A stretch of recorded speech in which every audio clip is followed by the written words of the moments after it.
घेऊन जिथं ते पिंड मांडलं होतं तिथं गेला. त्याने ते स्टिकर फाडलं कशाचं, त्या कॅटचं, आणि ती पानं खाली टाकली. 1.5 तास प्रवचन करून कावळा दिसत नव्हता. त्यांनी पानं खाली टाकली, तो माणूस बाजूला आला. समोर एक MSCB ची मेन लाईन होती, त्याच्यावर कावळा कधी येऊन बसला काय माहिती. हा माणूस फक्त बाजूला व्हायला, जसं प्लेन लँडिंग करतं ना तसा कावळा डायरेक्ट उतरला आणि पिंडाला स्पर्श यासाठी केला होता. दशक क्रियाविधीच्या दिवशी जर दारूची बाटली, पत्त्याचा कॅट, सिगारेटचं पाकिट, तंबाखूच्या पुड्या, जर आपला दोष देऊ नका. तुम्ही आयुष्यभर जे कराल त्याचा परिणाम तुम्हाला शेवट भोगावा लागणार आहे. इथं सुटका नाही कोणाची. एक लक्षात ठेवा, इथं राम वनवासाला गेले का बरं? कर्मे राम वनवासा गेला, त्याचं कारण आहे कर्मच कुणाला चुकत नाही, कर्म पिछा सोडत नाही. कर्म म्हणजे आपली सावली आहे. जशी आपली सावली आपल्यापासून बाजूला होत नाही तसं कर्म आपला पिछा सोडत नाही. मृत्यूची तिसरी व्याख्या सांगितली मी तुम्हाला. माणसाचं मरण दिवस आलं पाहिजे. मरणाची चौथी व्याख्या, मरण शुक्ल पक्षामध्ये आलं पाहिजे. अमावस्या झाल्यानंतर शुद्ध प्रतिपदा ते पौर्णिमा. पौर्णिमा झाल्यानंतर अमावस्या जवळ असताना मरण येऊ नये. अमावस्या झाल्यानंतर शुद्ध प्रतिपदा ते शुद्ध पौर्णिमा याच्यामध्ये मरण आलं पाहिजे. मी खरं सांगू का की आपण आपल्या आयुष्यामध्ये, मला विचारू नका, ज्ञानोबारांना विचारा. ज्ञानोबारांनी सांगितलं, आत अग्नी ज्योतीचा प्रकाशू, बाहेर शुक्ल पक्ष परिदिवसू आणि सामा समाजी मासू उत्तरायण. चौथी व्याख्या सांगितली. मरणाची पाचवी व्याख्या, कसं आलं पाहिजे मरण? मरणाचे 2 प्रकार, एक मृत्यू अपमृत्यू आणि दुसरा मृत्यू वास्तव मृत्यू. 2 कोटीचा बंगला बांधला आम्ही, 40 बाय 40चा हॉल काढला बंगल्यामध्ये, आणि त्या हॉलमध्ये एक जिना काढला वर जायला, आणि त्या जिन्याच्या खाली एक आडगळीची खोली काढली. सायकलच्या 3 चाकातलं एक चाक तुटलं की ती सायकल उचलायची, नातवायची, त्या खोली टाकायची. कोणत्या? आडगळीच्या. 3 स्टंप आहेत क्रिकेटचे, त्यातला एखादा स्टंप तुटला की ते 2 स्टंप उचलायचे आणि कुठं टाकायचे? त्या खोलीमध्ये. ऐका, खुर्च्या आहेत, त्या खुर्च्याचे पाय गेले, ते उचलायची खुर्ची आणि टाकायची कुठं? त्या खोलीमध्ये. आणि त्या खोलीमध्ये आम्ही 2 कोटीचा बंगला बांधला आणि आम्ही आजारी पडलो. आमच्या घरातल्यांनी आम्हाला उचललं आणि टाकलं कुठं? ऐकताय ना? चहा घेऊन येताना नाकाला रुमाल आहे त्यांच्या, पोह्याची डिश आणताना नाकाला रुमाल आहे, जेवणाचं ताट देताना 4-5 फुटावरून दिलंय. कुणासाठी कमवलं आम्ही आणि का कमवलं? मला काही माणसं म्हणतात, भागवत महाराज, ह्या बांधापासून त्या बांधापर्यंत माझच. ती जमीन म्हणती तुझा बापही म्हणायची माझीच आहे, तुझा आजाही म्हणायचा माझी आहे, तुझा पंजोबा म्हणायची माझी. मी जागेवर आहे. तुझा पंजा गेला, तुझा आजा गेला, तुझा बापही गेला आणि तूही जाणार आहे. आजा मेला, पंजा मेला, बाप भासना गेला आणि देखत देखत नातू पण तू तैतायचा झाला. 7-बाऱ्यावरती फक्त आळ पडतंय, जमीन जागेवरच. आपण या भ्रमात राहू नका. माझं माझं म्हणतो आपण. 2 महिन्यापूर्वी राकेश झुंझुनवाला नावाचे एक व्हिडिओ क्लिप आपल्याकडे सोशल मीडियावरती व्हायरल झाली. 45,000 कोटी रुपये ज्या माणसाने कमवले, तो म्हणला त्या 45,000 कोटीतल्या मला कुठल्याही पैशाचा फायदा झाला नाही. मग कमवलं कुणाचं? आपला विषय चाललाय 5 मृत्यूच्या तुमच्या समोर मी व्याख्या म्हणतोय. आणि शेवटची व्याख्या, वास्तव मृत्यू मला सांगायचं आहे. आपण त्या आडगळीच्या खोलीमध्ये आपल्या घरच्यांनी टाकलं, पाठीला इतक्या जखमा झाल्या आणि आमच्या घरातली आमच्या मरणाची वाट पाहू लागले. पाहुणे रावळे आले ना, अहो म्हणले आता फक्त नारळाचं पाणी घेतात, चमच्यानी पाणी जर पाजलं तर असा वगैरे येतोय. असं झालंय, कधी जातील? कोण म्हणतोय? आमच्या घरात. हा मृत्यू आहे, अपमृत्यू. मग वास्तव मृत्यू कोणता आहे? 2.5 वर्षापूर्वी मुस्लिम समाजाचे कीर्तन करता करता चक्कर आली, दाढी वाढलेली, जटा वाढलेल्या, भगवी कपडे धारण केले आणि एका सद्ग्रस्ताच्या मांडीवर डोकं ठेवलं आणि बसल्या जागेवरती त्यांनी प्राण सोडला. ताजुद्दीन महाराज शेख. मी कशासाठी सांगतोय? माणूस कोणत्या जातीत, कोणत्या धर्मात जन्माला किंमत नाही, त्याने आयुष्यभर काय केलं त्याच्यावर शेवट अवलंबून आहे. किती गोष्टी सांगितल्या मी तुमच्या समोर? 5 गोष्टी. मग तुम्ही म्हणाल महाराज या 5 गोष्टी आम्हाला आमच्या आयुष्यात शेवटच्या वेळेला लाभण्यासाठी काय करावं लागेल? त्याचं नाव परमार्थ. हे वाया जाणार नाही कधी, याची चोरी होत नाही. मला 25 वर्षात रात्री अपरात्री चोरट्याने कधी अडवलं नाही. रोज सकाळी आम्ही कुठे दशक्रिया दिलाय स्मशानात, पळे भूतबाधा भेने ते ज्ञानोबा सांगतात तुम्हाला भूतबाधा होणार नाही. आपल्या बरोबर येणार एकच गोष्ट आहे परमार्थ. तुम्ही जे अन्नदान केलं ते वाया जाणार नाही. तुम्ही मंदिराला देणगी दिली ती वाया जाणार नाही. तुम्ही ताण्याला पाणी दिलं ते वाया जाणार नाही. भुकेल्याला तुम्ही अन्न दिलं ते वाया जाणार नाही. सामाजिक बांधिलकी जपली, लोकांच्या सुखदुःखात लोकांच्या आडी अडचणीमध्ये तुम्ही कामाला आला. मला तुम्हाला विचारायचंय 28 तारखेला सकाळी 8:46 दादांची घटना घडली. मला एक वर्ष श्राद्धाचा कार्यक्रम होता पारनेर तालुक्यामध्ये. मी घरी आल्यानंतर ही ज्ञानेश्वरी जेव्हा जेव्हा न्यूज पाहिली तर 4 ते 5 वेळा डोळ्यातलं पाणी थांबलं नाही. काय कमवलं त्या माणसाने आयुष्यामध्ये? त्या माणसाने एकच काम केलं, समाजाच्या तळागाळातल्या माणसापर्यंत दावा गेलेत. मी कुठल्या पक्षाचं काम करत नाही आणि पारमार्थिक माणसांनी राजकारणापासून लांब राहावं. ज्याचं काम त्याने करावं, जेनो काम त्यानं करो. कीर्तनकारांनी पारमार्थिक माणसाने त्या विषयावरती बोलू नये. पण मला तुमच्या समोर वास्तव काय मांडायचंय मी खरं सांगू का? सूर्य उगवतो आणि अस्ताला जातो, पण 28 तारखेला सूर्य अस्ताला नाही, भर दुपारी सूर्य मावळला अजितदादा पवारांच्या रूपात. होणे नाही महाराज. मी एक स्वतंत्र सैनिकाचा मुलगा आहे. 1941 साली माझे वडील आर्मीमध्ये भरती झाले ब्रिटिश गव्हर्नमेंटचा काळ. पवार साहेब जेव्हा संरक्षण मंत्री झाले तर आमचं काम होत नव्हतं, तर ती फाईल मी स्वतः त्यांच्या हातात दिली आणि सांगितलं साहेब संरक्षण मंत्री आहात तुम्ही, मला न्याय मिळाला. तुम्हाला पटणार नाही मंडळी, साहेबांचं सिग्नेचर केलेलं पत्र मी अजून जतन करून ठेवलंय. माझ्या वडिलांनी सर्व्हिस कुठं कुठं केली याची इतभूत माहिती आणि पुण्यामध्ये कॉन्सिल हॉलला गेल्यानंतर तुमची सगळी कागदपत्र पाठवली. मला सांगायचंय काय, तळागाळातल्या माणसापर्यंत या परिवाराने सेवा केली आणि त्याचा परिणाम काय? डोळ्यातलं पाणी का थांबत नव्हतं? तुका म्हणे एक मरणीची सरे उत्तमाची उरे कीर्ती मागे. आपला विषय चाललाय परमार्थ वाया जात नाही. आणि परमार्थाची मूळ व्याख्या सांगतो तुम्हाला.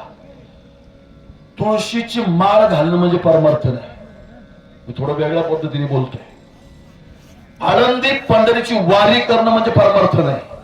सोमवार एकादशी करणं म्हणजे परमार्थ नाही. परमार्थाची मूळ व्याख्या सांगतो.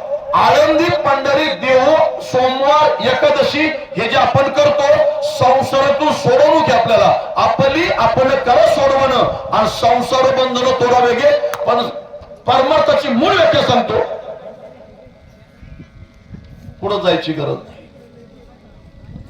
माय बाप केवळ काशी आणि तेने न जावे तीर्थाशी. पुढे जायची गरज नाही. आम्हाला सांगितलं ज्ञानोबारायांनी सकल तीर्थाचे धुळे आणि जे का माता पिता आहे.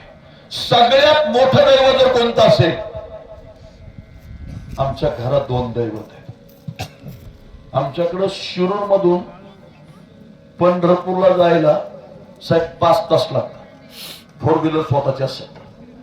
जायला 5 तास, यायला 5 तास, 2-4 तास दर्शनाला. वेळ, पैसा, धक्काबुकी करून दर्शन हे सगळं करण्यापेक्षा मी असं म्हणेल, आपल्या घरात चष्मा लावलेला, हातात काठी घेतलेला बाप पांडुरंग परमात्मा. आमच्या आई 9वारी साडीचा पदर आपल्या दातात धरते तो रुक्मिणी. मी एका शब्दात बोलेल, मी आपल्याला बाकी काही नाही करता आलं तरी चालेल, पण ज्यांनी आपल्याला घडवलं त्यांची सेवा आपण मनोभावे केली तर लक्षात ठेवा, आपण पंढरपूरला गेल्यानंतर चंद्रभागेचं स्नान केलं, पहिलं दर्शन घेतो आम्ही कुणाचं? पुंडलिकाचं. काय केलं पुंडलिकाने? एका मांडीवरती आई आणि एका मांडीवरती वडील, आणि त्यांची सेवा करताना जगाचे चालक मालक पंढरीशी परमात्मा येऊन उभे राहिले तर देवाला सांगितलं, देवा माझ्या आई वडिलांच्या शरीरामध्ये कुठला व्यत्यय येऊ द्यायचा नाही, तुला जर वेळ असेल तर या विटेवरती उभा राहा. ते स्पीकरवाले पुढे गेलेत बरं आहे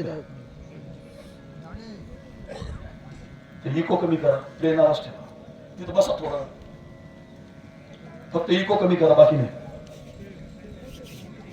जगाच्या पाठीवर सगळ्यात मोठं दैवत कोणतं? आई आणि वडील. इथं जे बसले, मला तुम्हाला काही प्रश्न विचारायचे. आपल्या शरीरामध्ये जे जॉईंट आहे, तिथं जिथं जिथं शरीरात जॉईंट आहे, या जॉईंट मध्ये जे कॅल्शियम आहे, हे कॅल्शियम आमच्या शरीरात ऑलरेडी आलं कुठं? आपल्यापैकी कोणी उत्तर द्या. एमपीएससी आणि युपीएससीच्या स्पर्धा परीक्षेत हा प्रश्न येऊ शकतो. ज्याला IAS IPS व्हायचं, ज्याला कलेक्टर व्हायचंय, त्याला काही निर्बंध नाही कुठला प्रश्न त्यांनी विचारायचा. एमपीएससी आणि युपीएससी स्पर्धा परीक्षेमध्ये कुठला प्रश्न येईल त्याला काही निर्बंध नाही. मी तुम्हाला जे विचारतोय, आपल्या शरीरामध्ये जिथं जिथं जॉईंट आहे, या जॉईंट मध्ये जे कॅल्शियम आहे, हे कॅल्शियम साहेब आलं आमच्या आईच्या दुधातनं. ज्याला कॅल्शियमचा प्रॉब्लेम आहे त्याचे दात लवकर पडतात, मणक्यात गॅप पडतो, मान दुखते, खुब्याचं काम निघतं. ज्याला कॅल्शियमचा प्रॉब्लेम. काही मुलं म्हणतात मी माझ्या आईचा पान फेडला, सहज बोलतो पोरगा. ज्ञानोबा सांगतात आईच्या शरीराला जो घाम येतो ना, घाम, त्या घामाचा एक थेंब याच्या अगोदर आणि याच्या नंतर मुलगा असेल किंवा मुलगी असेल, कोणी मला सांगायचं की भागवत महाराज मी माझ्या आईचा पान फेडला. किंबहुना धनुर्धरा मातेच्या येई उदरा, तो मातेचा सोयरा केतुला आपा. आईच्या शरीराला येणारा जो घाम आहे, त्या घामाचा एक थेंब जगातल्या कुठल्या मुलाने आणि मुलीने नाही फेडला बरं, आणि फेडणारही नाही. तुम्ही म्हणाल का बरं? मी जे आता साहेब बोललो ना, हे शरीरात जे कॅल्शियम आहे, हे कॅल्शियम तयार होतं आईच्या दुधातनं. दूध तयार होणं इतकं सोपं समजू नका. 32 किलो अन्न एखाद्या स्त्रीनं खाल्लं, तिचं शरीर यष्टी कशी आहे, तिला कष्ट किती आहे, त्याच्यावरती 32 किलो अवलंबून आहे. 32 किलो अन्न खाल्ल्यानंतर त्या शरीरामध्ये त्या स्त्रीच्या 800 ग्रॅम रक्त तयार होते. किती? ऐका बरं. आणि त्या 800 ग्रॅम रक्तातले 5 थेंब त्या स्त्रीनं रक्त आटवलं, दूध तयार होतं एक थेंब. किती आठवावं लागतं? रक्त 5 थेंब. तयार किती होतं? एक. 800 ग्रॅम रक्त जे तयार होतं 32 किलो अन्नातनं, त्याचं आउटपुट 31 किलो 200 ग्रॅम अन्न मल मूत्र याच्यात विसर्जित होते. त्या 800 ग्रॅम रक्तातले आईनं 5 थेंब रक्त तिच्या शरीरातलं आटवलं, खर्च केलं, दूध तयार झालं एक थेंब. डाव्या स्तनाला जर लेकरांनी तोंड लावलं आणि तिचं वात्सल्य, तिचं मातृत्व जागं झालं, चळा चळा दुधाच्या धारा चालू झाल्या, की ते लेकरू त्याला ब्रह्मसुखाची प्राप्ती होते. जे हिमालयात बसलेत ना साधू संत, त्यांना जे ब्रह्मसुख तिथं साधना करून मिळतं, ते स्तनपान करताना तुम्हाला मला मिळालं. मी बोलत नाही, तुकोबरा याच्यासाठी देवाला सांगतात लहानपण. डाव्या स्तनाला लेकरांनी तोंड लावलंय आणि त्याचे जे पाय आहेत ना कोवळे दोन, त्या 2 पायानं ते लेकरू आईच्या उजव्या स्तनाला लाथाळतं. पण आई ऐशी कळवळ्याची याती करी लाभावी न प्रती. ज्याच्या आई जाते ना, त्याचा सुखाचा समुद्र जवळजवळ आटला. आपल्यावरती न पाहता, ऐका, आपण रामाच्या विचाराचे का रावणाच्या विचाराचे जेव्हा आईच्या उदरात होतो, आईला माहित नाही मुलगा कसा आहे, मुलगा रामाचा का रावणाच्या विचाराचा माहित नाही, मुलगी शबरीच्या विचाराची का शूर्पणखेचं माहित नाही, पण प्रेम करते आई. किती महिने? 272 दिवस. ज्यांच्या ज्यांच्या खिशाला पेन आहे ना, आपण एखाद्या जनरल स्टोअर मध्ये पेन घेतला, याचं टोपन ओपन केल्यानंतर रिफिलला एक रबर येतो का, असा रबर बाजूला करतो आपण आणि तिथं ते पॅड वरती आपण रफ कागदावरती पेन चालून पाहतो. किती रुपयाचा? 10 रुपयाचा. 10 रुपयाचा पेन पाहताना आमची बुद्धी एवढी चिकित्सक आहे. आमच्या आईनं आम्हाला न पाहता प्रेम केलं. 9 महिने 2 दिवस 4 दिवस न पाहता प्रेम केलं आईनं. एखाद्या मॅटर्निटी हॉस्पिटलमध्ये जर तुम्हाला सांगतो एखाद्या स्त्रीला नेलं आणि बाळाची नाळ तिच्या जर गळ्याच्या भोवती जर त्या अडकली त्या बाळाच्या, तर डॉक्टरांनी आणि नर्सने प्रयत्न करून बाहेर आल्यानंतर डॉक्टरांनी तिच्या नवऱ्याला बोलवलंय, पहा बाळाची नाळ तिच्या गळ्याभोवती अडकली, तुमच्या समोर 2 पर्याय, बाळ पाहिजे का तुमची पत्नी.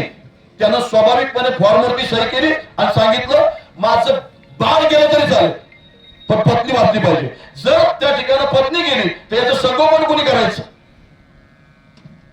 बाळ वाचलं पाहिजे, त्या ठिकाणी पत्नी वाचली पाहिजे. त्यानं सही केली, बाळाचे तुकडे झाले तरी चालतील. आणि ही चर्चा आतमध्ये जे ऑपरेशन थिएटर मध्ये होती तिने ऐकली.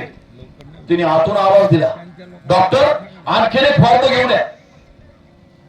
डॉक्टर फॉर्म घेऊन आले. का ताई तुमची क्रिटिकल कंडिशन असताना तुम्ही फॉर्म का मागवला? म्हणजे पहा मी ज्याला पाहिलं नाही त्याच्यावर प्रेम करते गेल्या 9 महिन्यापासून. मी याच्यासाठी साहेब पेनचं उदाहरण देतो. 10 रुपयाचा पेन घेताना आमची बुद्धी एवढी चिकित्सक आहे. आमच्या आईनं आम्हाला न पाहता प्रेम केलं. 9 महिने 2 दिवस 4 दिवस. आई आपल्यावर किती प्रेम करते. काही मुलं म्हणतात आमच्यासाठी काय केलं, काय केलं. तळप त्या उन्हात, रख रख त्या रानात, राहिलीच माझ्यासाठी तू कष्टाच्या गावात. कधी मिळेल मुठभर घास, कधी घडे तुला उपवास. ओल्या मातीतून चालताना तुड बिले काट्याचे फास. आई माझी मायेचा सागर. जी मंडळी माझ्या समोर बसली, आपल्या डोळ्यासमोर पूर्वग्रामी महाराष्ट्राचे मुख्यमंत्री यशवंतराव चव्हाण साहेबांचं एक चरित्र आहे छोटा. चव्हाण साहेब मुख्यमंत्री होण्याच्या अगोदर 1960 ची घटना आहे, त्याच्या अगोदरच बोलतोय. चव्हाण साहेबांच्या आईची तब्येत खालवली. पूर्वीच्या काळी BSNL नव्हतं, 60च बोलतोय. लँडलाईन नाही, मोबाईल नाही, तार यायची पोस्टात आणि ती तार यशवंतराव चव्हाणांच्या हातामध्ये भेटली. तार आल्यानंतर यशवंतराव चव्हाण दळणवळणाचं माध्यम फार कमी, मी मुख्यमंत्री होण्याच्या अगोदरचा विषय मांडलाय. चव्हाण साहेब एसटीने आले आणि तिथून स्टँड वरून ते रिक्षाने घरी गेले. घरी गेल्याबरोबर यशवंतरावांच्या मातेश्वरीने त्याला विचारलं, यशवंत कसा आलास रे? म्हणजे आई एसटीने आलास. स्टँड वरून कसा आलास? म्हणजे 12 रुपये दिले रिक्षाला. जी मंडळी बसली माणसं तीच मोठी झाली. कोणती? ज्यांनी आपल्या आई वडिलांची सेवा केली तीच. तुम्ही सामाजिक काम करत असताना जर तुम्हाला तुमचं कुटुंब, ज्यांच्या पोटी आपण जन्माला येतो, जी बहिणी बाळांच्या आपण कुटुंबामध्ये राहतो, आपल्याला जर आपली नातीगोती कळत नसतील तर परमार्थ फार लांबचा विषय. पहिल्यांदा आपल्या कुटुंबातली नातीगोती फार महत्वाची आहे. आपली बहीण तुम्हाला सांगतो एखाद्या अशा कुटुंबात दिली की तिची आर्थिक परिस्थिती नाही, आपण सक्षम आहोत, 2 रुपये तिला द्या, मदत करा. आपला भाऊ अपंग आहे आणि त्याचा मुलगा 12वीला त्या ठिकाणी मेरिट मध्ये आलाय, उद्या तो MBA होईल, MBBS होईल, त्याला मदत करा. मी खरं सांगू का, पहिली गोष्ट आपल्याला आपलं कुटुंब समजत नसेल तर तुळशीची माळ, आळंदी पंढरी हा फार नंतरचा विषय. पहिलं आपल्या कुटुंबातली नातीगोती आपल्याला समजली पाहिजे आणि नातीगोती ज्या माणसाला कळत नाही त्याने परमार्थ करू नये. पंढरपूरमध्ये जर कधी गेला तर नामदेव पायरीच्या जवळ नामदेवरायांच्या कुटुंबातल्या 14 जणांची संजीवन समाधी तिथं पुढं पंढरपूरमध्ये. घरातल्या 14 जणांची आजही संजीवन समाधी आहे नामदेव पायरी जवळ. म्हणून कुटुंब महत्वाचं आहे. त्याच्यासाठी मी बोलतोय. यशवंतराव चव्हाण आईने विचारलं, यशवंत कसा आलास? म्हणजे आई 12 रुपये दिले रिक्षाला. इथं जे बसलेत ना 10 पैसे डब्बू पैसा निघाला ना साहेब, डब्बू पैसा तर माझ्या वडिलांनी मला तो पैसा दिल्यानंतर मला तो इतका मोठा वाटत होता. जर्मनचा तो डब्बू पैसा 10 पैसा फार मोठा वाटायचा.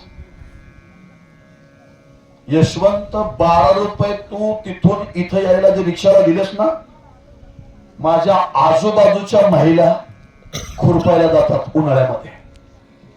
9 वारी साडीचा पदर असा ओला करतात, इथं मेंदूला ऊन लागू नये माथ्याला म्हणून तो पदर असा 2-3 त्याचे पदर करून इथं घेतात आणि खुरपल्यानंतर त्यांचा रोजगार आहे 2 रुपये. 6 दिवस खुरपलं की बेसक 12. 7व्या दिवशी 6 दिवसाचा रोजगार ज्याच्याकडे खुरपलं तो हातामध्ये देतो किती रुपये? 12. यशवंत हे 12 रुपये 6 दिवस उन्हातानात खुरपल्यानंतर हातात मिळतात. ते स्टँड वरून तू इथे येण्यासाठी घालवले. तुला जर मोठं व्हायचं असेल तर ह्या 12 रुपयाचा सदुपयोग कर. काही पुस्तक वाचन कर. मी खरं सांगू का, मी राहायला शिरूर मध्ये 10 बाय 10चं देवघर आहे साहेब. गोदरेजचं जे कपाट येतं ना जुनं, अख्खं गोदरेजचं कपाट पूर्णपणे ग्रंथाने भरलेलं आहे. माझं त्याची चोरी कोणी करू शकत नाही. कशाची? मला 25 वर्षात मी मगाशी बोलून गेलो की मला अपरात्री रात्री कधी चोरांनी कधी अडवलं नाही. का? तर तुमचा जर परमार्थावर विश्वास असेल तर मागे पुढे उभा राहे संभाळित आणि आलिया आघात निवारा आहे. तुमचा विश्वास असला पाहिजे. तुका म्हणे भार घातल्यावरी होईल कैवारी नारायण. म्हणजे यशवंत स्टँड वरून इथं जर पायी आला तर तुझी शरीरयष्टी चांगली राहील. पुस्तक वाचन कर. यशवंतराव चव्हाणांनी त्यांच्या आईच्या शब्दाची अनुभवाची शिदोरी आपल्या हुराशी बाळगली आणि 1960 साली यशवंतराव चव्हाण साहेब राज्याचे मुख्यमंत्री झाले. हेलिकॉप्टरने आले. आईनं विचारलं यशवंत कसा आलास? 2014 मध्ये जसं नरेंद्र मोदी आईच्या चरणाजवळ बसलेले तसं यशवंतराव चव्हाण आईच्या पायाजवळ बसले. म्हणजे आई मी कसा आलो काय झालो हे सांगणे इतका मोठा नाही, पण तुझ्या 12 रुपयाची शिकवण मी तदनंतर एपीजे अब्दुल कलाम, मी आत्ताची जी मंडळी आहे ना तरुण वर्ग, मी नेहमी सांगत असतो एपीजे अब्दुल कलाम वाचा, राजा छत्रपती वाचा, शिवराय वाचा, श्रीमान योगी वाचा, डॉक्टर बाबासाहेब आंबेडकर वाचा. आपलं आज्ञा नाहीसं करायचं असेल वाचन महत्वाचं आहे. साहेब खरं सांगू का, पूर्वी हे विषय नव्हता ना तर चावडीच्या समोर गावातली चुरी दांती मंडळी बसलेली चर्चा व्हायची. आता काय झाले, कुटुंबामध्ये 5 माणसे पण 5च्या हातात वस्तू आहे. बाप बसलाय काहीतरी बघत, मुलगा गौतमी पाटलाला बघतोय, पोराचं वेगळं चाललंय कारभार. आणि याच्याने काय झालं, कम्युनिकेशन नाही राहिलं, संवाद नाही राहिला. ह्या वस्तूचं दुर्दैव असं आहे, मी नेट तेव्हा चालू करतो जेव्हा मला कुणाला फोटो पाठवायचा आहे, नाहीतर किती याला मेसेज पडले याचा विचार करू नका. आणि जी जी माणसं याच्या आरी गेली त्याची बुद्धी काम नाही करत. काही माणसं याच्याने चिडचिड खोर झाले. तुम्ही ज्ञानेश्वरी वाचा, गाथा वाचा, तुमची बुद्धी स्थिर राहील. पण तुम्ही जेवढं याच्यात जाल तेवढी बुद्धी काम करत नाही. माणसं संकुचित झाले. कशामुळं? याच्यामुळं. मी असं म्हणेन सोशल मीडिया एवढं मोठं आहे, माणसाला प्रसिद्धीसाठी गरजेचं आहे, पण ते किती आपण ठरवायचंय. मी कशासाठी बोलतोय, यशवंतराव चव्हाणांनी सांगितलं आई मी या राज्याचा मुख्यमंत्री झालो, हेलिकॉप्टरने आलो, पण कुणामुळं? तुझ्या 12 रुपयाच्या शिकवणीमुळं. इथं जेवढी मंडळी बसली आहेत ना, आपल्यावरती आपल्या आईनं जेवढे उपकार केलेत ते आपण शब्दात सांगू शकत नाही.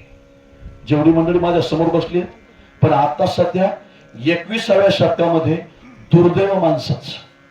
माणसं सापाला सोडतात तर भावाला काठी उचलतात. दुर्दैव.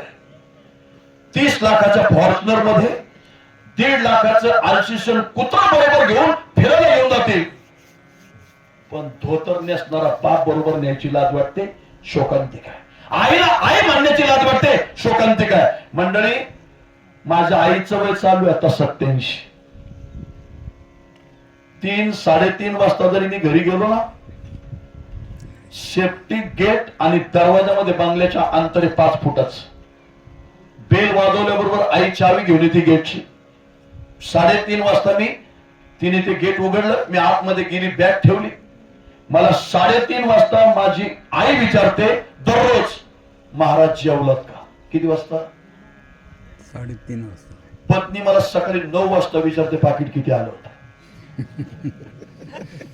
इथं जे बसलेत ना साहेब, पत्नीचं प्रेम फक्त वित्तापोटी, पण आईच्या प्रेमात निस्वार्थपणा आहे. तुम्ही म्हणाल महाराज आम्हाला पटत नाही. पटत नाही?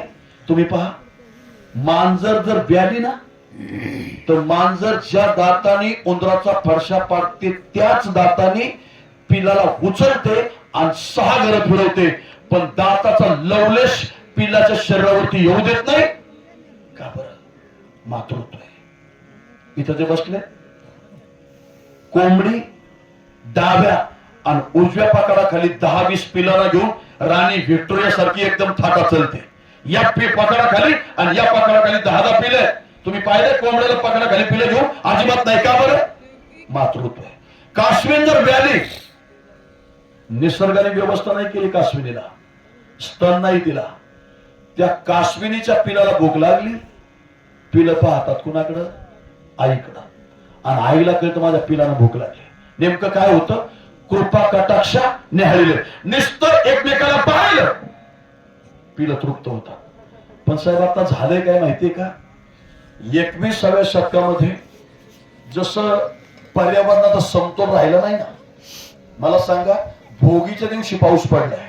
आता जळगावची जर परिस्थिती पाहिली आपण, तर इतकं तुम्हाला सांगतो, शासनाला प्रश्न पडतो, द्यावा कोणाला, काय द्यावा हा प्रश्न आहे. एक लक्षात ठेवा, शासन चालवणारे सुद्धा माणसंच आहे, त्यांना तो निधी उपलब्ध करून द्यायचा हा सुद्धा प्रश्न आहे. आता जळगावमध्ये झालं हे जे प्रदूषण झालंय, ह्या प्रदूषणापेक्षा माणुसकीचं प्रदूषण फार मोठं आहे. माझ्या समोर जी मंडळी बसली, माझ्या आईचं वय 87 आणि पत्नीचं वय 50. माझी आई सांगते 1 किलो करडईच्या गोड तेलामध्ये 1 महिना आम्ही काढायचो. कोण म्हणतं? माझी पत्नी म्हणते मला 2 मुलं, 2 सर्व्हिसला, माझा नवरा कीर्तनकार आहे, मला जेमिनीचा 1 डबा लागतो. कोण सांगतं? माझी पत्नी. आई म्हणते 1 किलो गोड तेलात महिना, आणि ही म्हणते मला 1 डबा जेमिनीचा लागतो. मी कारभारीची जबाबदारी. कारभारीने पत्नीला पत्नीच्या पद्धतीने आणि आईला आईच्या पद्धतीने सांगितलं पाहिजे. मी माझ्या पत्नीला सांगतो, अगं ती म्हणते ती खरं आहे, 15 किलो जेमिनीच्या डब्याने झालं काय? एन्जिओग्राफी, बायपास आणि ब्लॉकेज कशाने वाढले? फार चमचमीत लागतं ना मला, मिसळ, वडा, भजी, बर्गर, पिझ्झा, फार चमचमीत. मी मंडळी तुम्हाला सांगत नाही, माझी गाडी लावलेली आहे. मी रोज घरातून बाहेर निघताना काय साहेब घेत असेल? राजगिऱ्याचे लाडू, चिक्की, सफरचंद, हे जे आपण खातोय ना, माझा आरोप नाही, खाऊ नका, मला काय कोणाच्या व्यवसायावर बोलायचं नाही, पण जे आम्ही भरवत आहोत तो आहार सकस आहे का? त्याच्यातून आम्हाला आउटपुट काय? त्याचे परिणाम काय? आम्ही कधी विचार करत नाही. एक लक्षात ठेवा, असा कधीतरी परिणामाचा विचार केला पाहिजे आयुष्यामध्ये.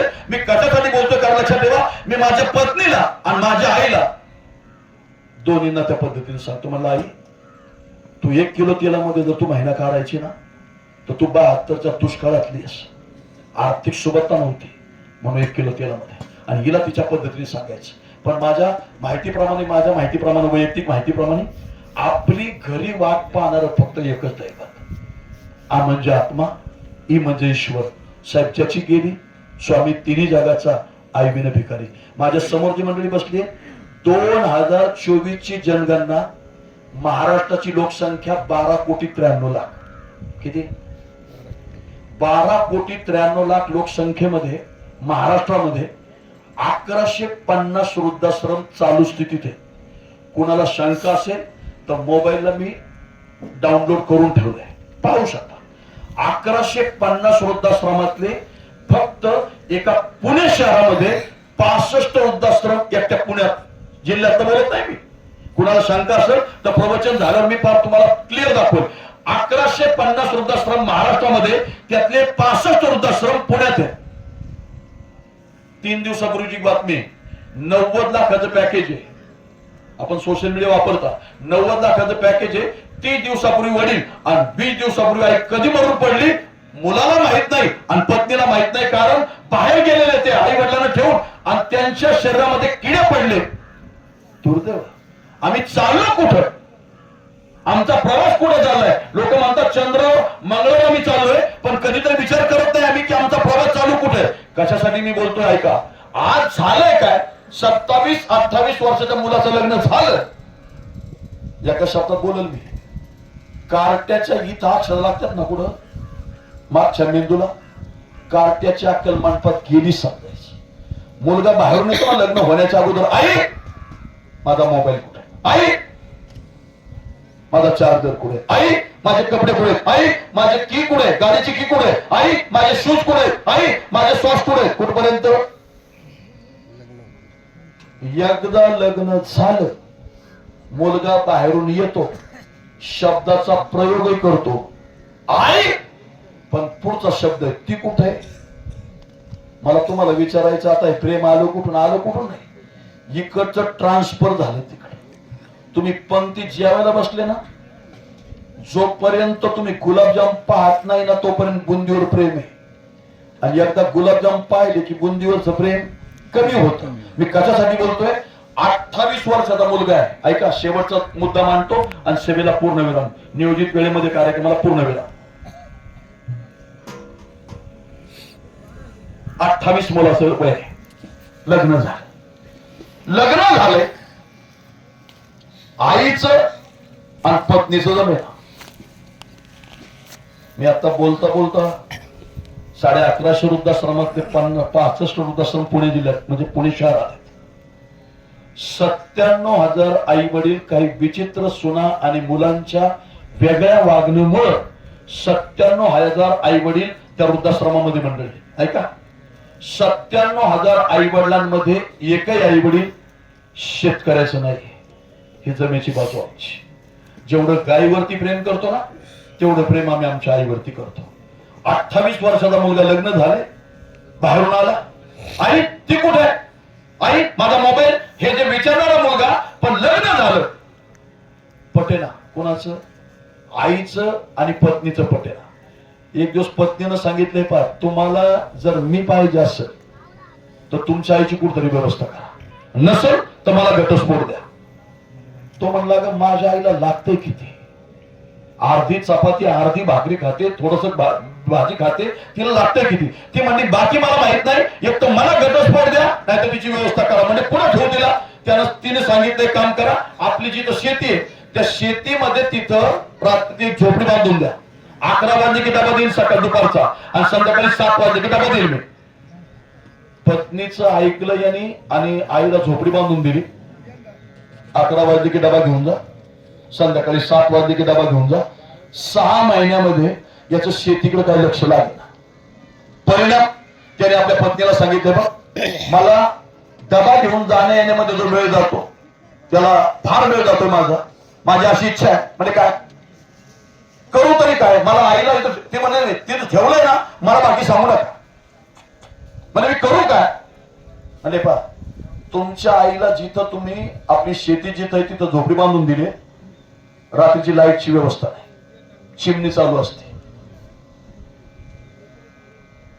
रात्रीचं जायचं 1 लिटर रॉकेलची बाटली माचीस घेऊ. शेवटचा मुद्दा मांडतो, सेवेला पूर्ण रामकृष्ण. बस बस. हलक्या कानाचा होता तो. 1 लिटर रॉकेलची बाटली माचीस घेऊन गेला. पत्नीने सांगितले, पा तुमच्या आईच्या झोपडीत राहते, तिचा पाय चिमणीला लागला, चिमणी पडली, पेटलं, ऍक्सिडेंट मध्ये तुमची आई गेली असं गृहीत धरा. याने रॉकेलची बाटली घेतली, मंडळी माचीस घेतली, आणि मध्यरात्रीला पत्नीच्या सांगण्यावरून आई जिथं होती झोपडी तिथं आला. आता देवतारी त्याला कोण मारली? नेमकं ती म्हातारी अर्धा तास अगोदर त्यांच्या कडवामध्ये वनगाया घुसलेल्या, हातात काठी, आणि वनगायाला हाकलत हाकलत हाकलत ती म्हातारी त्या झोपडीपासून निघून गेली. दार ओढलेलं होतं. हा आला, यांनी पाहिलंच नाही आई आज झोपली का नाही झोपली, फक्त पत्नीने सांगितलं रॉकेल ओतून द्यायचं पेटून द्यायचं. यांनी रॉकेल ओतलं, पेटवलं, ढण ढण ढण पेटलं. ते उंच भागावरती ती झोपडी होती. आई खालच्या बाजूला गेली वड्याकडं. आईला दिसलं त्या उजेडामध्ये, त्या प्रकाशामध्ये की झोपडी पेटवली, पण झोपडीच्या जवळ मुलाच्या हातात रॉकेलची बाटली. आई विचार करू लागली, माझ्या मुळावर उठला, बरं याला जाऊन मी आता जर विचारू तर हा मला पेटलेल्या झोपडी ढकलून देईल.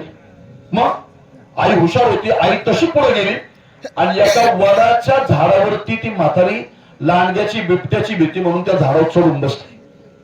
ऐका मंडळी, मध्यरात्रीला दरोडेखोराची टोळी दरोडा घालून नेमकी त्या झाडाखाली आलेली, सोनं नाणं रुपये पैशाची वाटणी केलेली आणि तो टोळी प्रमुख मांडला यातला पहिला वाटा कोण घेणार. आता ती बसली होती झाडावर, ती वरून म्हणली यातला पहिला वाटा मी घेणार. आता चोर दरोडेखोर जरी असले तरी माणसंच आहे.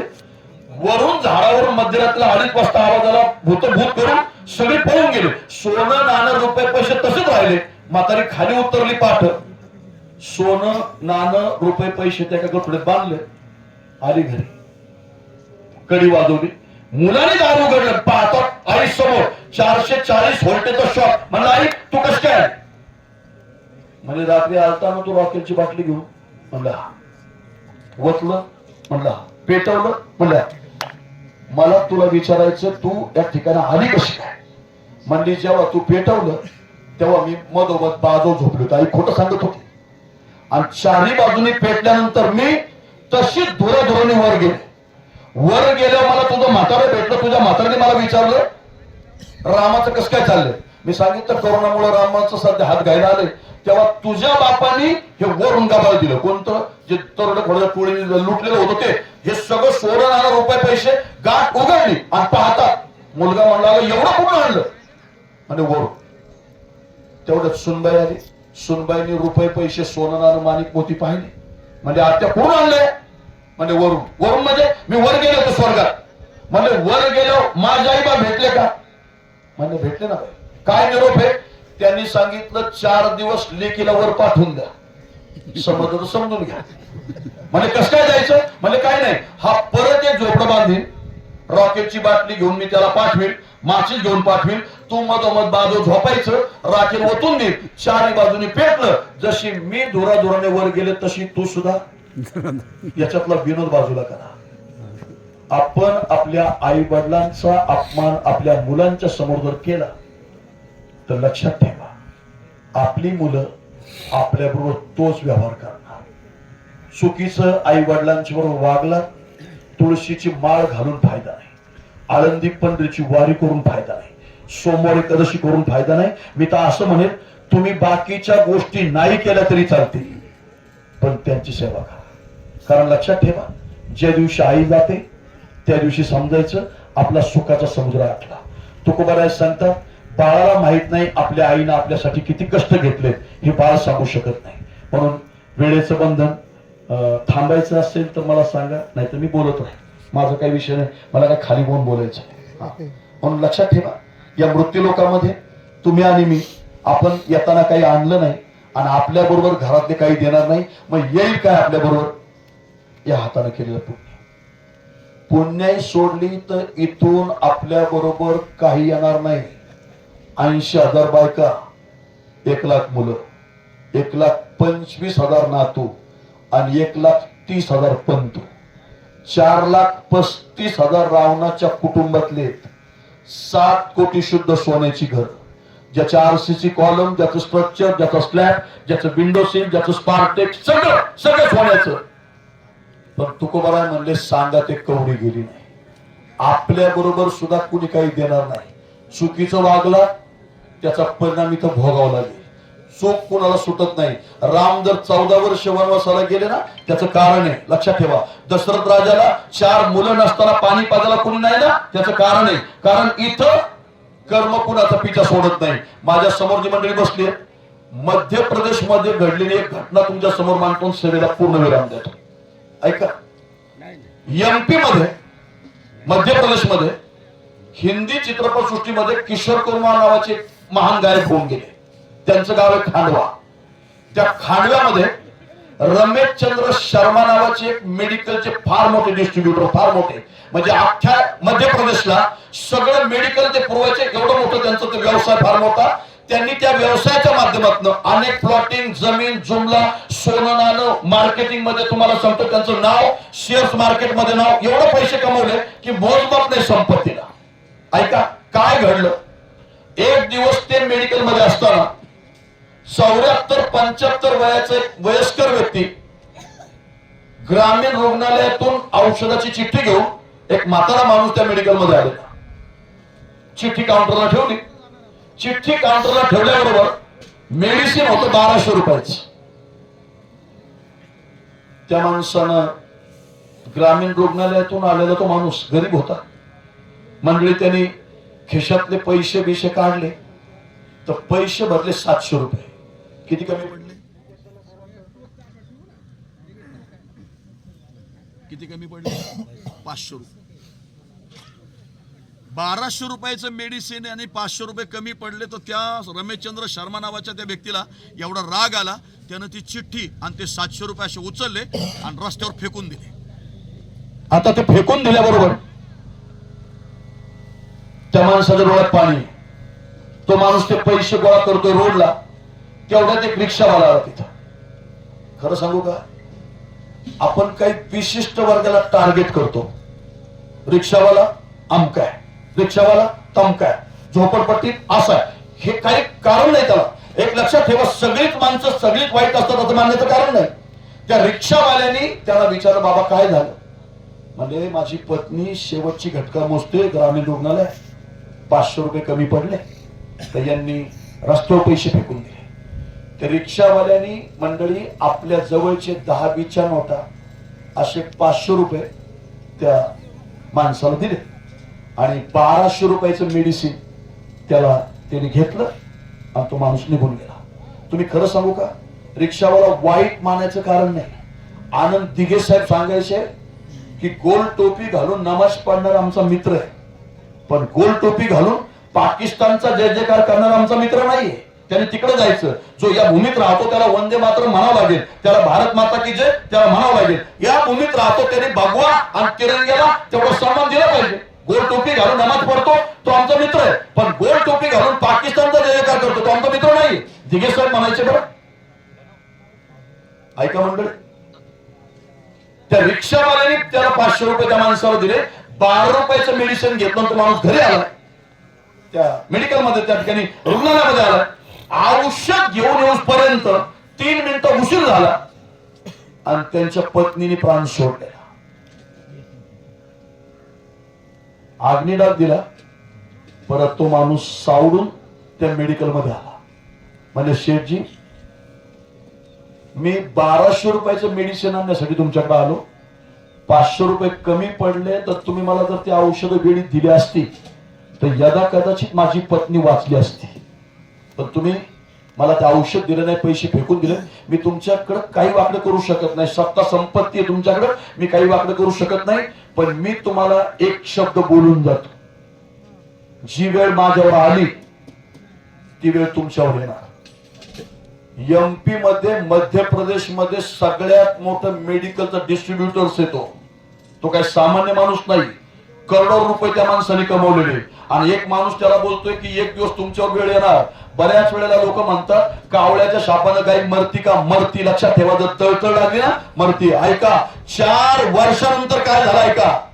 रमेशचंद्र शर्मा नावाच्या त्या मोठ्या डिस्ट्रीब्युटरच्या एकूण त्या एक मुलाला ब्रेन ट्यूमर झालं, गाठी झाल्या मेंदूत. मुंबई पासून अमेरिकेपर्यंत मुलाच्या उपचारापोटी त्या रमेशचंद्र शर्मा नावाच्या त्या माणसानं सगळी जमीन, प्लॉटिंग, फ्लॅट, सोनं नाणं, एफडी, जे काही असं शेअर मार्केट, सगळं घरदार आणि मेडिकल सगळं विकून टाकलं. आणि एक दिवस तो हॉस्पिटल मधून मेडिसिन आणायला दुसऱ्या मेडिकल मध्ये गेलाय. मेडिसिनचं बिल होतं 5,000 रुपये आणि याच्या खिशात निघाले 4,500 रुपये. किती कमी पडले? आपल्याकडं बंगल्याचं बांधकाम करताना फरशी बसवणारा येतो, प्लंबिंग वाला येतो, लाईट फिटिंग वाला येतो. त्याला उन्मतपणे बोलायचं नाही, देत नाही काय करायचं करून घे. त्यांनी जर घाम गाळला आपल्या इथं आणि जर त्याला त्याचा मोबदला दिला नाही आणि जर तो तळतळ करून गेला, परिणाम भोगायला तयार. काही काही माणसं आम्ही बोलल्यावर पटत नाही लोकांना. काही माणसं म्हणतात मी चेअरमनला 3 लाखाला टाकलं टाक. काही माणसं म्हणतात मी सरपंचाला 5 लाखाला टाकलं टाक. तू याला त्याला टाकलं ना, तुला वरचा एक गोष्ट टाकणार आहे.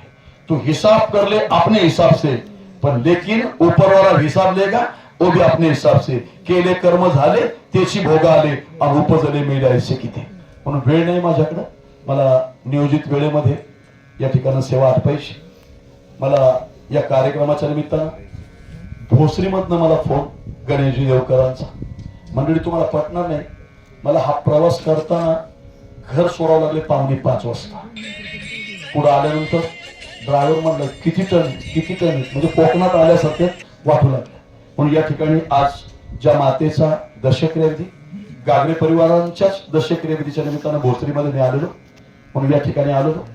आज ज्यांचा दशक्रियाविधी एक आदर्श माता, एक आदर्श गृहिणी, एक आदर्श भगिनी वैकुंठवासी बुधाबाई काशीनाथ गागरे या मातेच्या दशक्रियाविधीच्या निमित्तानं जुन्नर तालुक्यातून आलेली सर्व राजकीय क्षेत्रातली मान्यवर मंडळी जाता जाता फक्त या ठिकाणं या राज्याचं जे काही नुकसान झालंय 28 तारखेला, हे नुकसान कदापि परत कधी भरून येणार नाही. या ठिकाणी स्वर्गीय अजितदादा पवारांना अंतःकरणपूर्वक आम्ही अनेक वेळा दररोज भावपूर्ण श्रद्धांजली या ठिकाणी व्यक्त करतो.